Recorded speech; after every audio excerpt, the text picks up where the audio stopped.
জাপানের শিকোকু দ্বীপের গহীন পাহাড়ি উপত্যকায় অবস্থিত একটি ছোট্ট এবং ছিনচাম গ্রাম নাগোরো।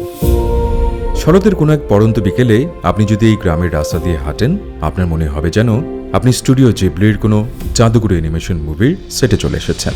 রাস্তার পাশে সারি সারি ঐতিহ্যবাহী জাপানি কাঠের বাড়ি, সুন্দর করে সাজানো বাগান, বাড়ির বারান্দায় বসে থাকা বয়স্ক মানুষ, বাস স্ট্যান্ডে অপেক্ষারত যাত্রীর দল এবং স্কুলের মাঠে খেলাধুলা করা ছোট ছোট শিশু।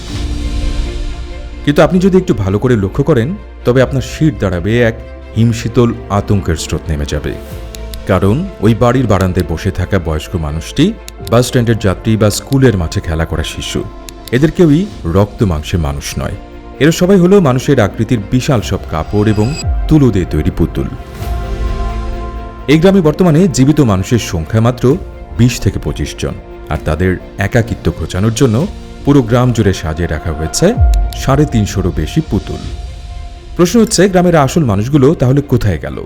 এর উত্তর হচ্ছে, হয় তারা মারা গেছে অথবা কাজের সন্ধানে শহরের দিকে পাড়ি জমিয়েছে। আর তাদের ফেলে যাওয়া বাড়িগুলো আজ পরিণত হয়েছে ভুতুড়ে, নির্জন এবং মৃত এক একটি কাঠের কঙ্কালে। এটি শুধু নাগোরো গ্রামের চিত্র নয়, এটি আজকের আধুনিক জাপানের এক ভয়ঙ্কর বাস্তবতা। যে জাপানকে আমরা প্রযুক্তি, বুলেট ট্রেন, নিয়ন আলোয় ঝলমলে টোকিও শহর আর বিশ্বের অন্যতম বৃহত্তম অর্থনীতির দেশ হিসেবে চিনি, সে জাপানের বুকেই আজ নীরবে বেড়ে উঠছে এক বিশাল ভুতুড়ে সাম্রাজ্য। জাপান সরকারের সর্বশেষ পরিসংখ্যান অনুযায়ী পুরো জাপান জুড়ে বর্তমানে প্রায় 90 লাখ বাড়ি সম্পূর্ণ ফাঁকা বা পরিত্যক্ত অবস্থায় পড়ে আছে। জাপানি ভাষায় এই পরিত্যক্ত বাড়িগুলোকে বলা হয় আকিয়া। একটু ভেবে দেখুন, 90 লাখ বাড়ি। পৃথিবীর অনেক দেশের মোট জনসংখ্যাও এত নয়। যদি জাপানের এই সমস্ত পরিত্যক্ত বাড়িগুলোকে একসাথে একটি জায়গায় জড়ো করা হয়, তবে তা আয়তনে অস্ট্রিয়া বা শ্রীলঙ্কার মতো একটি আস্ত দেশের সমান হয়ে যাবে। যে দেশের জমির দাম আকাশ ছোঁয়া, যে দেশের টোকিও বা ওসাকার মতো শহরগুলোতে মানুষ ছোট ছোট ক্যাপসুল বা বাক্সের মতো অ্যাপার্টমেন্টে গাদাগাদি করে থাকতে বাধ্য হচ্ছে, সেখানে কেন লাখ লাখ সুন্দর, সাজানো এবং ঐতিহ্যবাহী বাড়ি বছরের পর বছর ধরে ফাঁকা পড়ে আছে? কেন কেউ এই বাড়িগুলোতে থাকতে চাইছে না? সরকার কেন বিনামূল্যে বা মাত্র কয়েকশো ডলারে এই বাড়িগুলো দিয়ে দিতে চাইলেও কেউ নিচ্ছে না? এর পেছনে কি কোনো ভয়ঙ্কর জনসংখ্যাগত বিপর্যয় লুকিয়ে আছে, নাকি রয়েছে কোনো অদ্ভুত ট্যাক্স বা কর ব্যবস্থার ফাঁদ? এসব প্রশ্নেরই উত্তর জানার চেষ্টা করব আদ্যপান্তর আজকের পর্বে।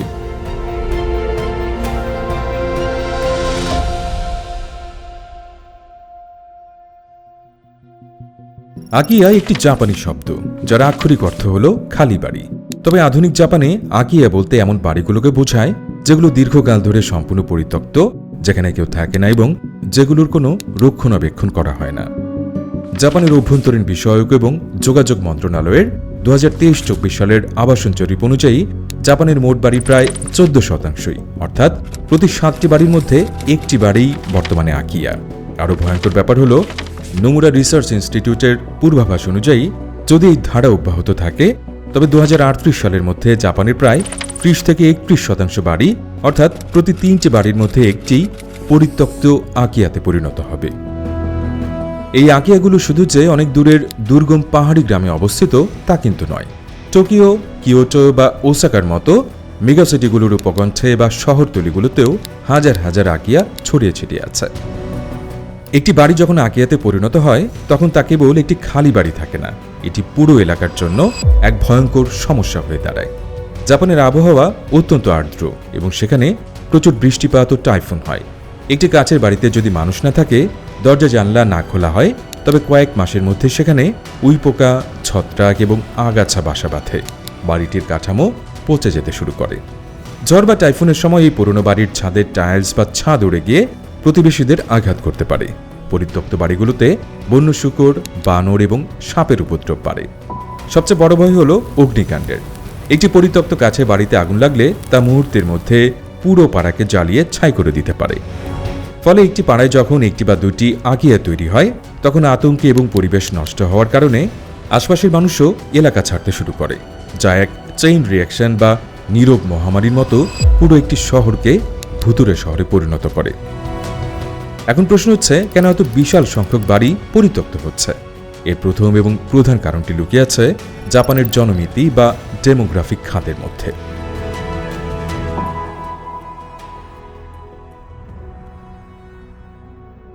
জাপানের এই আকিয়া সংকটের প্রধান স্থপতি হল তাদের জনসংখ্যাগত বিপর্যয়। জাপান বর্তমানে বিশ্বের সবচেয়ে বয়স্ক দেশ। একে বলা হয় সুপার এইজিং সোসাইটি। জাপানের প্রায় 30% মানুষের বয়স 65 বছরের বেশি। অন্যদিকে দেশটিতে জন্মহার তলানিতে এসে ঠেকেছে। 2022 ও 2023 সালের ডেটা অনুযায়ী জাপানে বছরে প্রায় 8 লাখেরও বেশি জনসংখ্যা হ্রাস পাচ্ছে। অর্থাৎ প্রতি বছর জাপান থেকে আক্ষরিক অর্থেই একটি বিশাল শহরের সমান মানুষ গায়েব হয়ে যাচ্ছে। দ্বিতীয় বিশ্বযুদ্ধের পর জাপানে একটি বেবি বুম হয়েছিল। তখন জন্ম নেয়া মানুষগুলো আজ তাদের জীবনের শেষ প্রান্তে এসে পৌঁছেছে। এই বয়স্ক মানুষগুলো যখন মারা যাচ্ছে বা অসুস্থ হয়ে কোনো নার্সিং হোমে চলে যাচ্ছে, তখন তাদের বাড়িগুলো সম্পূর্ণ ফাঁকা হয়ে যাচ্ছে। কারণ আধুনিক জাপানি সমাজে ইয়ে বা ঐতিহ্যবাহী যৌথ পরিবারের ধারণাটি সম্পূর্ণ ভেঙে পড়েছে। আগে একাধিক প্রজন্ম এক ছাদের নিচে বাস করত, কিন্তু এখন ছেলেমেয়েরা বড় হয়ে টোকিও বা বড় শহরগুলোতে চলে যায়। বাবা মা গ্রামে বা ছোট শহরে একাই থাকেন। বাবা মা মারা যাওয়ার পর শহরের ব্যস্ত এবং ছোট অ্যাপার্টমেন্টে থাকা ছেলেমেয়েদের পক্ষে ওই গ্রামে ফিরে গিয়ে সেই বিশাল পুরনো বাড়ি রক্ষণাবেক্ষণ করা আর সম্ভব হয় না। এই চরম একাকিত্ব এবং বার্ধক্যের কারণে জাপানে জন্ম নিয়েছে মানব সভ্যতার এক অত্যন্ত মর্মান্তিক এবং ভয়ঙ্কর ট্র্যাজেডি। জাপানি ভাষায় যাকে বলা হয় কোদোকুশি বা লোনলি ডেথ, অর্থাৎ একাকী মৃত্যু। হাজার হাজার বৃদ্ধ বৃদ্ধা তাদের বাড়িতে সম্পূর্ণ একাকী বসবাস করেন। তারা যখন মারা যান তখন তাদের পাশে কেউ থাকে না। অনেক ক্ষেত্রে মৃত্যুর কয়েক সপ্তাহ বা কয়েক মাস পর যখন বাড়ি থেকে দুর্গন্ধ বের হতে শুরু করে বা মেইল বক্সে চিঠির পাহাড় জমে যায়, তখন প্রতিবেশীরা পুলিশে খবর দেয়। পুলিশ এসে সেই গলিত এবং পচে যাওয়া মৃতদেহ উদ্ধার করে। জাপানি সমাজে এই কোদোকুশি বা একাকী মৃত্যুর ঘটনা এত বেশি সাধারণ হয়ে গেছে যে এর জন্য আলাদা ক্লিনিং কোম্পানি বা পরিচ্ছন্নতা কর্মী তৈরি হয়েছে। কিন্তু একবার কোনো বাড়িতে কোদোকুশি ঘটলে সেই বাড়িটি বিক্রি করা বা কাউকে ভাড়া দেয়া প্রায় অসম্ভব হয়ে যায়। এই বাড়িগুলো চিরকালের জন্য আকিয়া বা পরিত্যক্ত বাড়িতে পরিণত হয়।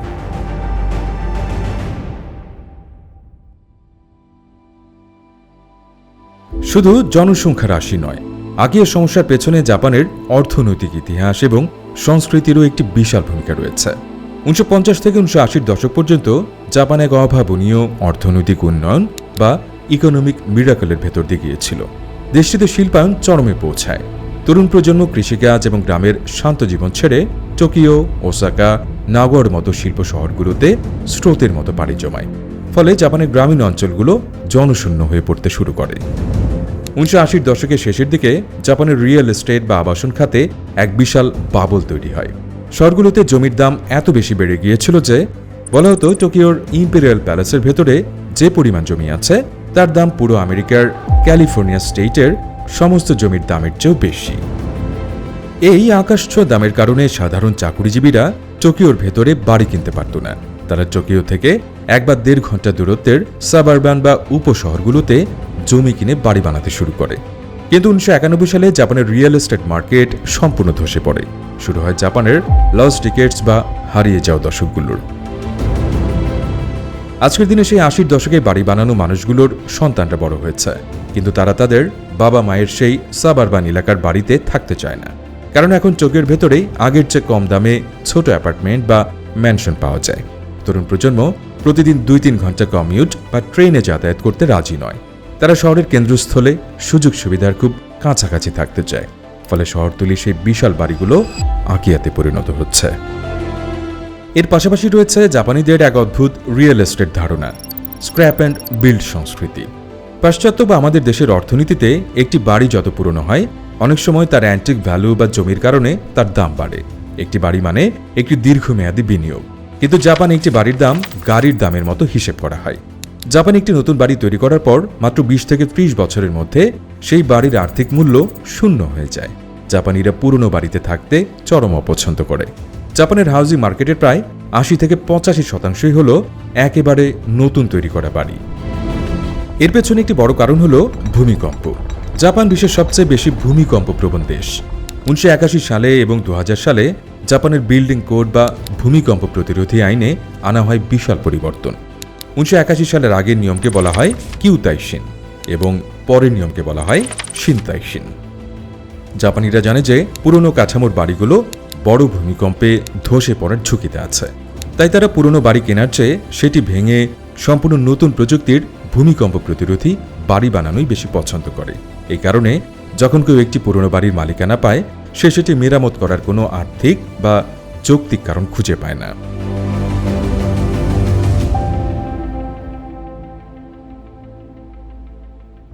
এখন একটি খুব যৌক্তিক প্রশ্ন আসতে পারে, যদি পুরনো বাড়ির কোনো দামি না থাকে, তবে মালিকরা কেন বাড়িটি বুলডোজার দিয়ে ভেঙে বা গুড়িয়ে দিয়ে জমিটি খালি করে ফেলছে না? খালি জমি তো বিক্রি করা সহজ। আচ্ছা, কি এখানে লুকিয়ে আছে জাপানের আকিয়া সংকটের সবচেয়ে বড় আইনি এবং অর্থনৈতিক ফাঁদ? এর প্রধান কারণ হল জাপানের প্রপার্টি ট্যাক্স বা সম্পত্তি কর আইন। জাপানের দ্বিতীয় বিশ্বযুদ্ধ পরবর্তী আবাসন নীতি অনুযায়ী দেশে বাড়ি বানানোর জন্য মানুষকে উৎসাহিত করতে একটি আইন করা হয়েছিল। আইনটি হল, যদি কোনো জমিতে একটি বাড়ি দাঁড়িয়ে থাকে, তবে সেই জমির উপর প্রপার্টি ট্যাক্স বা ফিক্সড অ্যাসেট ট্যাক্স সাধারণ জমির তুলনায় 1/6 বা প্রায় 80% কম হবে। একবার ভেবে দেখুন, যদি কোনো ব্যক্তি তার পরিত্যক্ত আঁকিয়ে বাড়িটি ভেঙে ফেলে জমিটি সমতল করে দেয়, তবে পরের বছর থেকে ওই জমির উপর তাকে 6 গুণ বেশি ট্যাক্স দিতে হবে। বাড়ি ভাঙতে এমনিতেই বিশাল অঙ্কের টাকা খরচ হয়, তার উপর ট্যাক্স 6 গুণ বেড়ে যাবে। আবার সেই খালি জমি যে দ্রুত বিক্রি হবে তারও কোনো গ্যারান্টি নেই, কারণ গ্রামাঞ্চলে জমির কোনো চাহিদাই নেই। তাই মৃত বাবা মায়ের উত্তরাধিকারীরা অত্যন্ত চালাকির সাথে হিসেব করে দেখে যে বাড়িটি ভাঙার চেয়ে সেটি ওভাবেই ফেলে রেখে পৌঁছতে দেয়া অর্থনৈতিকভাবে অনেক বেশি লাভজনক। এই ট্যাক্সের ফাঁদকে আরও জটিল করে তুলেছে জাপানের উত্তরাধিকার আইন বা সোজুকু। জাপানে যখন পরিবারের প্রধান বা প্যাট্রিয়ার্ক মারা যান, তখন যদি তিনি কোনো উইল বা ওসিয়ত করে না যান, তবে আইন অনুযায়ী তার সম্পত্তির মালিকানা তার স্ত্রী, ছেলে মেয়ে, এমনকি অনেক ক্ষেত্রে নাতি নাতনিদের মধ্যেও ভাগ হয়ে যায়। ধরা যাক একটি পুরনো বাড়ির উত্তরাধিকারী হল 5 জন।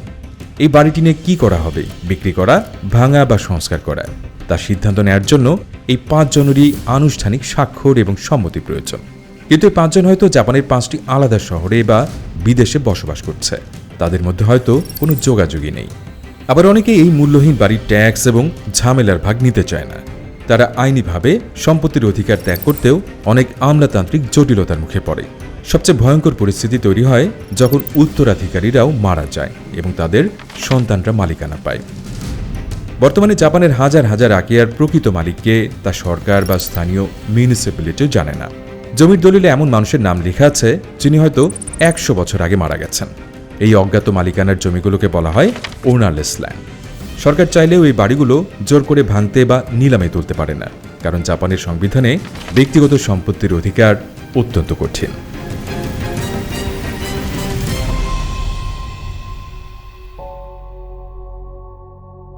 অর্থনীতি এবং আইনের পাশাপাশি জাপানিদের মধ্যে প্রচলিত কিছু কুসংস্কারও আকিয়ার সমস্যার আগুনে ঘি ঢেলে দিয়েছে। জাপান প্রযুক্তিগতভাবে যতই উন্নত হোক না কেন, তাদের সংস্কৃতিতে শিন্টো ধর্ম এবং আত্মার পবিত্রতার এক গভীর বিশ্বাস মিশে আছে। তারা বিশ্বাস করে যে মৃত্যু, রক্তপাত বা আত্মহত্যার মতো ঘটনাগুলো কোনো জায়গাকে অপবিত্র বা কেগারে করে তোলে। রিয়েল এস্টেট বা আবাসন খাতে এই ধরনের অপবিত্র বা কলঙ্কিত সম্পত্তিগুলোকে বলা হয় জিকোবুক্কেন। জাপানের আইন অনুযায়ী রিয়েল এস্টেট এজেন্টদের অবশ্যই ক্রেতা বা ভাড়াটেকে জানাতে হবে যে ওই বাড়িতে আগে কি ঘটেছিল। যদি কোনো বাড়িতে খুন, আত্মহত্যা, অগ্নিদগ্ধ হয়ে মৃত্যু বা কোদোকোশি অর্থাৎ একাকী মৃত্যু এবং মৃতদেহ দীর্ঘকাল পড়ে থাকার ঘটনা ঘটে থাকে, তবে ওই বাড়িকে জিকোবুক্কেন হিসেবে ঘোষণা করতে হয়। জাপানিরা এই ধরনের বাড়িতে থাকতে চরম ভয় পায়। তারা বিশ্বাস করে ওই বাড়িতে মৃত ব্যক্তির আত্মা ঘুরে বেড়ায়, যা তাদের জীবনে দুর্ভাগ্য বয়ে আনবে। এর ফলে একটি বাড়ি জিকোবুক্কেন হিসেবে চিহ্নিত হওয়ার সাথে সাথে তার বাজার মূল্য 30 থেকে 50% পর্যন্ত এবং অনেক ক্ষেত্রে প্রায় শূন্যের কোঠায় নেমে যায়। এই জিকোবুক্কেনগুলো ট্র্যাক করার জন্য জাপানে ওশিমা ল্যান্ড নামে একটি অত্যন্ত জনপ্রিয় এবং কিছুটা ভৌতিক ওয়েবসাইট রয়েছে। এই ওয়েবসাইটে ম্যাপের উপর আগুনের চিহ্নের মাধ্যমে পুরো জাপান জুড়ে ছড়িয়ে থাকা জিকোবুক্কেনগুলোর অবস্থান এবং সেখানে কী ধরনের মৃত্যু হয়েছিল তার বিস্তারিত দেয়া থাকে। জাপানে কোদোকোশির সংখ্যা যত বাড়ছে, জিকোবুক্কেনের সংখ্যাও তত বাড়ছে। আর এই কলঙ্কিত বাড়িগুলো শেষ পর্যন্ত আকিয়া বা পরিত্যক্ত বাড়ির বিশাল সংগ্রহশালায় গিয়ে যুক্ত হচ্ছে।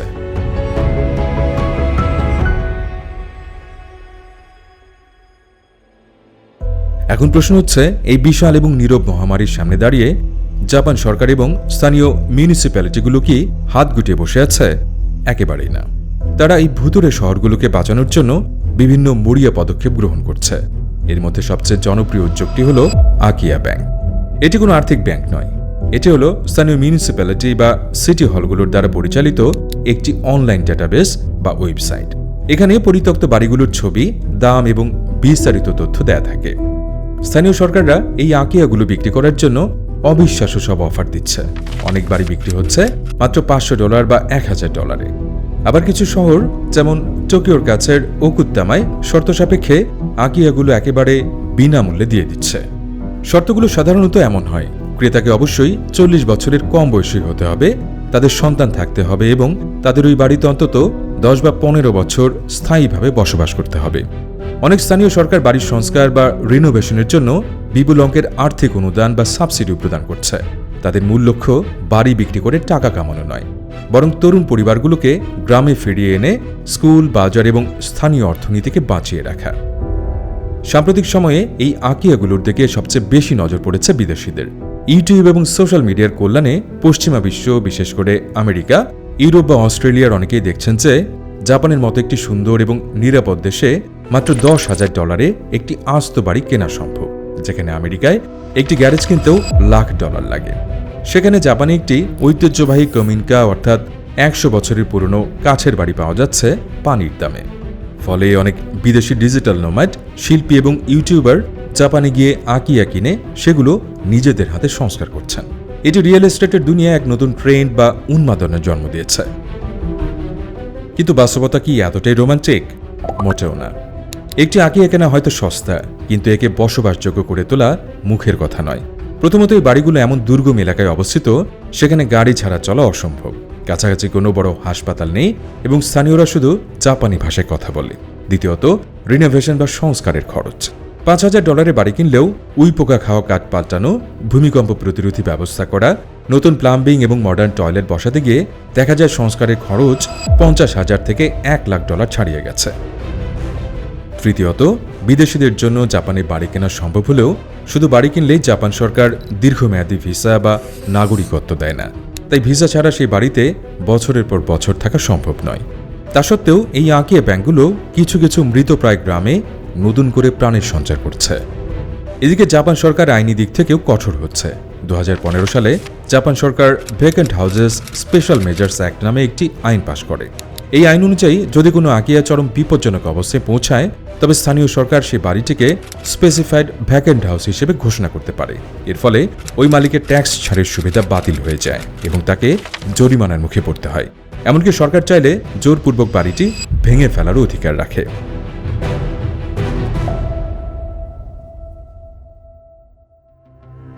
জাপানের এই 90 লাখ আকিয়ার চিত্রটি কেবল একটি দেশের অভ্যন্তরীণ সমস্যা নয়, এটি পুরো মানব সভ্যতার ভবিষ্যতের জন্য এক রূঢ় এবং ভয়ঙ্কর সতর্কবার্তা। জাপান সবসময় ডেমোগ্রাফিক বা জনসংখ্যাগত টাইমলাইনের একেবারে সামনের সারিতে। জাপান আজ যে সমস্যার মুখোমুখি হচ্ছে, কাল সেই একই সমস্যা দরজায় কড়া নাড়বে চীন, দক্ষিণ কোরিয়া, ইতালি এবং জার্মানির মতো দেশগুলোতে। বিশেষ করে চীনের দিকে তাকালে দেখা যায় তাদের ওয়ান চাইল্ড পলিসি এবং রিয়েল এস্টেট বাবলের কারণে সেখানে ইতোমধ্যেই বিশাল বিশাল গোস্ট সিটি বা ভূতুরে শহর তৈরি হয়েছে। দক্ষিণ কোরিয়ার জন্মহার বর্তমানে বিশ্বের সর্বনিম্ন। আগামী কয়েক দশকের মধ্যে এই দেশগুলোতেও ঠিক জাপানের মতোই লাখ লাখ বাড়ি পরিত্যক্ত হতে শুরু করবে। মানুষের ধারণা ছিল নগরায়ন এবং উন্নয়ন মানেই রিয়েল এস্টেটের দাম অনন্তকাল ধরে বাড়তে থাকবে। কিন্তু জাপান প্রমাণ করেছে যে অর্থনীতি যতই উন্নত হোক না কেন, যদি দেশের নতুন শিশুর জন্ম না হয়, যদি সমাজ একটি চরম বার্ধক্যের দিকে ধাবিত হয়, তবে ইট, পাথর এবং কংক্রিটের তৈরি এই বিশাল সাম্রাজ্যগুলোর কোনো মূল্যই অবশিষ্ট থাকে না।